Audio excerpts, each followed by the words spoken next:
everybody's missing the boat on the Knicks because you think about every conversation, right? And now it's going to start picking up steam.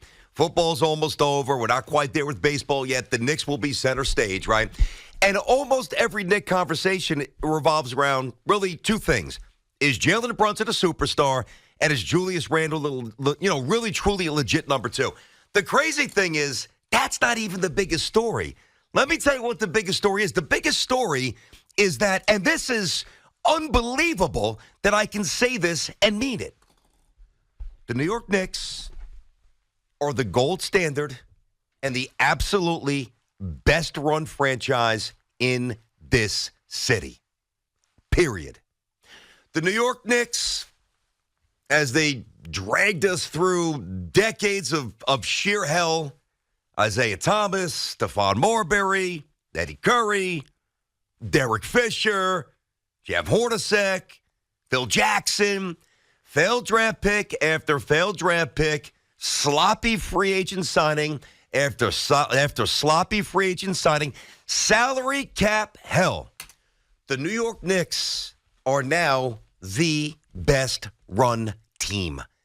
What about this team? No. Including everybody. Number one. The best. So, when I look at this, I mean, if you've really been, let's call it for what is. Some of you are just jumping back on the bandwagon, and that's fine. That's fine. I'm not going to chastise you, at least not now. But if you've watched this plight slowly provide a little clarity, you will understand that nobody is doing a better job than Leon Rose. Nobody. Now, I know you don't hear from Leon Rose, and that bothers some people, mostly media members, and I get it. I've chimed in on that on occasion as well. I do think there's a responsibility to engage your fan base, all right? And I don't love what the Knicks are doing without making him available and the press releases. They've circumvented something that's very important. But aside from that, the New York Knicks don't have think about this. They don't have a single bad contract. There's not one. They've got great draft equity, which enables them to do whatever they want. There's no dissension. There's no turmoil. There's no drama. There's just wins. And let me beat you to the punch. I don't know. Maybe say the Giants? Well, if you say the Giants, you're leaning on history, You're kind of conveniently misremembering, the last decade or so, what the Giants have been. I don't think it's the Giants. I know it's the Knicks. I know it. The Knicks are the best run franchise in this city. And it seems absolutely insane that I can say that and really, truly mean it. The minutia, and it's fun, and I love it. And you did see a superstar again last night in Jalen Brunson. I know. It's the horrendous Hornets. I got it. Yeah, I know. There's a tight game. No OG, no Randall.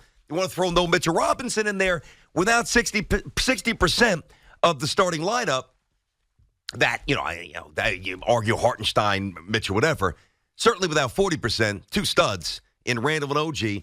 Brunson said, no, not on my watch, not happening. Let me bang in 30 more to get this win. So, yeah, that's like the small stuff. The big stuff is that they have transformed in front of our eyes.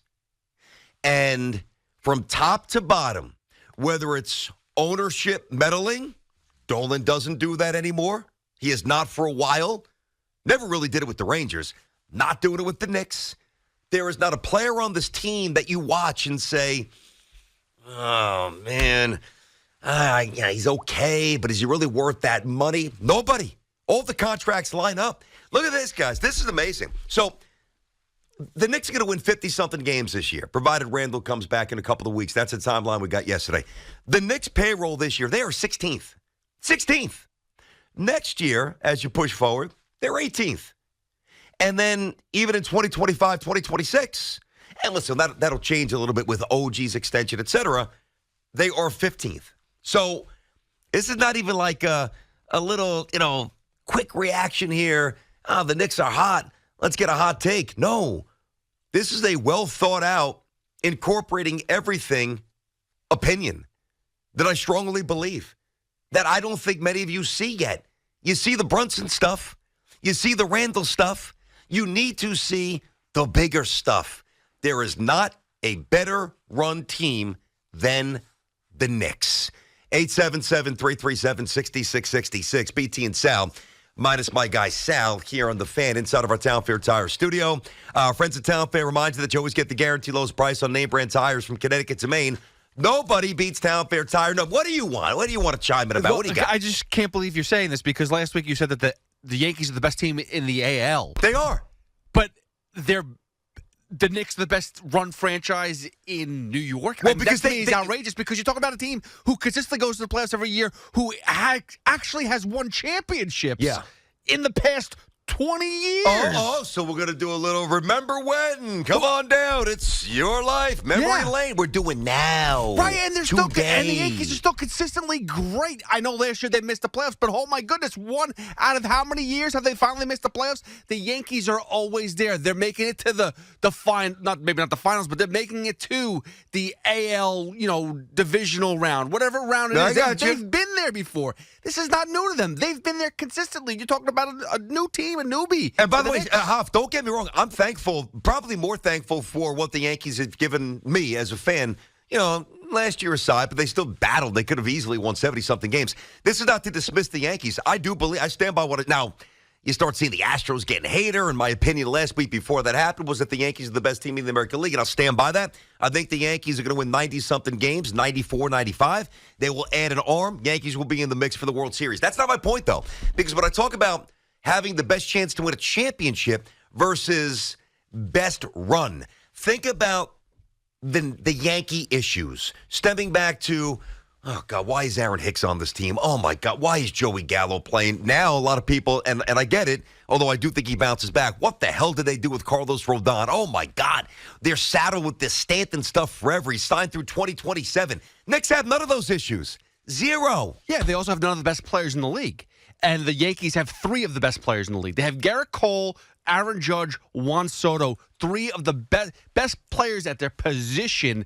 Knicks have zero best at their position. It's funny. By the way, I think a lot of people will agree with Hoff on that. I think you get some Ranger love. I would imagine you get some Yankee love. I would think some maybe delusional Giant fans will pop in, think it's still 15, 20 years ago.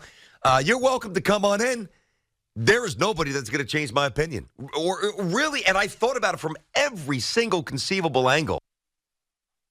This is the best run team in New York. And I remember, not to put them on blast, but I'm going to. Because, to understand, or at least to come to my opinion, if you do, and if you don't, I respect it. We'll debate, 877-337-6666. You got to remember where we were and, how unlikely this transformation is at the Garden. Now, I don't know, whatever the heck the years were, I guess, Larry Brown's first year, so 04, 5, 6, 7, 8. For about 6, 7 years, I did Knicks pregame, postgame. I was at the Garden every night, every single night, piped in and knew what was going on. I remember recording pregame interviews, usually with Mark Aguirre, who was an assistant at that point. Mark was usually my go-to guy. Or Brendan Surr. Some of these other names that if you're a big Knick guy, or gal. And I remember one night at the Garden, they were in the midst of a 22, 23-win season. It was absolutely pathetic. And I look over. This is before the game. And I don't mean, 2 hours and 12 minutes before the game. I look up at the clock. There's 11 minutes to go. It's layup line. It's almost go time. It's almost player introductions. And Hoff, you know what I see?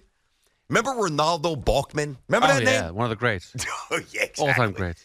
I see him sitting front row. It may have even been Spike's seat right in that vicinity, with his legs wide open and his arms on either side behind the chair, with two models next to him. This is 11 minutes before the game. No repercussions, nothing. I remember Eddie Curry, and I'm not trying to fat shame anybody, but not having an ounce of respect for his job to the point he was always 50 pounds overweight. I remember the story, and it's true, where Quentin Richardson was so incensed at Stephon Marbury and wanted to kill him after practice, that Stephon Marbury locked himself in the trainer's room. So that Quentin, listen, I'm sure Steph's tough. Coney Island kid, no disrespect either, but Q could throw hands. So I don't blame Steph for moving away from that. This is what the Knicks were. And what they are now, and you're slow to the party, and that's okay. The best run team that we have. Now, that's the statement. To me, the best part of that is that it's only going to get better. So, Hoff, you piped in, you pushed back on the Yankees, and I get it. And I would imagine Yankee fans would, grab their piece of flesh here and do a little battle here. Name the bad contract on the Knicks. I mean, people could say Name Randall. the one. I guess people say Randall if they don't like Randall anymore. But that's anybody that says that is an idiot. I mean, he's a second-team All-NBA performer, and the guy plays 35 minutes every night. He's an Iron Man outside of the latest injury, or this injury, and he's a stud. Now, we can debate the depth of the studness. Bad contract. I can make the case it's one of the best contracts. How about Evan Fournier? Well, matter of fact, in the modern NBA, $19 million a year as an expiring deal is a great asset. So, no, he didn't have to take a shot for the rest of the year. He's one of the greatest assets on the team because he's going to be packaged for something else. There is not a bad contract. OG, because next year $40 million on the books. Worth every penny. Now, he's got a player option for whatever and he's going to opt out. Knicks will give him all. That's already worked out. Trust me, he's staying. The numbers and the general parameters, done. He's going nowhere. It's funny. The one thing that you could really debate, which I often did, they rid themselves of, and that was R.J. Barrett. That's not a good contract, and he's gone. So old Knick regimes would either draft the wrong guy out of desperation, bring in a broken-down star, whether it was, and I mean way past their prime, Stevie Francis, Penny Hardaway, Jalen Rose, all the old names that came in and waltzed through when they were basically cooked. We know them all. Now they proactively fix the few mistakes that they make. And that is the sign of a forward-thinking, locked-in, awesome franchise. Listen, I know that they're the hot team right now, but I mean, consistently over the years, they barely scraped into the playoffs. Like, I mean, you're talking about this year, that's great, but like over the past few years, it took them a while. It took them a while to get there. Like the Rangers have been there now consistently in the playoffs. They've taken deep runs. They went from a Henrik Lundqvist to Igor Shesterkin. Who, by the way, for the month of January, I believe has the worst save average in the entire NHL. He's having a terrible. It's been horrendous. But they're still in. Well, they were in first place the other day. Listen, They're still going to be in the playoff mix. They're still going to go back. They've had some injuries, but the point is that the Rangers are still consistent. They have been consistent. The Knicks are finally getting to consistently going back to back in the playoffs. So, and I understand what you're saying. I truly do, but I think your timeline's different than mine, and that's fine because that's how you process it, Hoff. I get it. I respect it. I don't see it this way. See, I don't look, and I just ran through, the myriad mistakes that we've been subjected to this century. I don't have to keep doing it, even though I could probably come up with 15 fresh ones as the show goes on because there were a million of them. But to me, it all starts with Leon Rose. Like, I'm not worried about 4 years ago. The Knicks did this or they didn't do that. I'm talking about now. They have somehow developed a financially solvent roster without a bad albatross contract, guys firmly in their prime or entering it, pieces that are desired by other teams, a boatload of first-round draft equity, a really good coach. I mean, I don't know that there's anything wrong with the Knicks, quite frankly. I really don't. Yeah, I'm going to push back to the Giants now, too, because now I'm thinking about. Did you work for them? The great yes, New of York course. football. What have they done? What have they done? Yeah. They've dealt with They've had four coaches in 10 years. They've dealt with the worst salary cap situation in the NFL in the past 2 years, and that's because of the previous regime of Dave Gettleman. And Joe Shane and Brian Daboll have put together 2 years of competitive. They went to the playoffs. They won a playoff game, which in years past they haven't been able to do. They have Daniel Jones in a contract where it's easy to get out of after next year. It's in a good spot. They're going to be able to bring in a top free agent this season if they want to. If they want to keep Saquon, they can. They have a lot of things at their fingertips, and the roster has been getting better. Injuries aside, they are improving, and they're going to get better. Listen, Huff, I'm not trying to disparage all these other teams. I'm not saying that nobody is in a decent spot. And I said last week, and it just came up a couple of minutes into the show, I think the Yankees are the best team in the American League. So I like the trajectory of the Yankees. I even do like the trajectory of the Giants. Not as much as you do. I think you can gloss over a few things, like when you say, well, they could bring back Saquon. Well, let's see if they do, because I don't think that they do. I think he's gone. So when Saquon's gone, who's going to run the ball? Now, I'm not saying you can't find somebody in the fourth round. We've seen it happen a million times, and obviously more financially appealing. You know, look at Breece Hall for the Jets. When he's healthy, he's making $900,000. He's a stud. I get it. There's different ways to fry the fish, if you will. But hey, talk about Daniel Jones like he's Dan Marino. The guy's knee was shattered. He's coming back. I don't know what he is. The O-line is still a relative mess.